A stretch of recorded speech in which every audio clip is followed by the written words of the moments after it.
છોટાઉદેપુર જિલ્લામાં ચોમાસાના ભારે વરસાદથી રસ્તાઓ ખસ્તા થઈ ગયા છે અને 4 બ્રિજો પર ભારે વાહનોની અવરજવર પર રોક લગાવી દેવાઈ છે।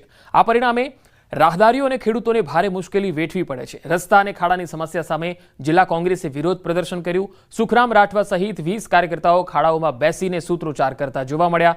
પોલીસે તમામની અટકાયત કરી લીધી। ખેડૂતોની રજૂઆત છે કે બ્રિજ બંધ થવાથી વાહનોને 100 કિલોમીટરનો ચક્રાવો લગાવવો પડે છે, જેથી તાત્કાલિક ઉકેલ લાવવો જોઈએ। આટલા બધા રસ્તાઓ બેકાર થઈ ગયા છે, નહીં કોઈ ધારાસભ્ય આવતા, નહીં વહીવટી તંત્ર જોતું। આ એટલા બધા ખાડાઓ પડી ગયા છે, એના લીધે આ પુલ બંધ કર્યા। બોડેલીનો પુલ બંધ કર્યો અરસંગ, પછી સંખેડા વાળો પુલ બંધ કર્યો, આજે પેલો બી એક બંધ થવાની તૈયારીમાં છે।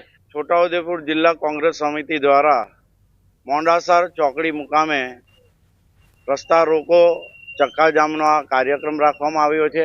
પબ્લિકને પડતી મુશ્કેલીઓ, આજે બોડેલી એક હબ છે દવાખાનાઓને લઈને, તો દૂર ગામડાઓમાંથી આવતા પ્રજાને જે મુશ્કેલી પડી રહી છે, શિક્ષણને લગતા આજે બાળકોને કોલેજો સ્કૂલો જવા માટેની મુશ્કેલી પડી રહી છે।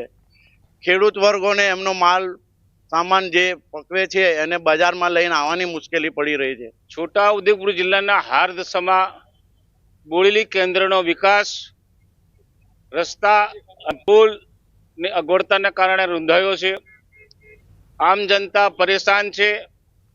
છોકરાઓ કોલેજ સુધી જઈ શકતા નથી, બાળકો શાળા સુધી જઈ શકતા નથી, વેપારીઓને માલ સામાન મંગાવવાની તકલીફ થઈ રહી છે।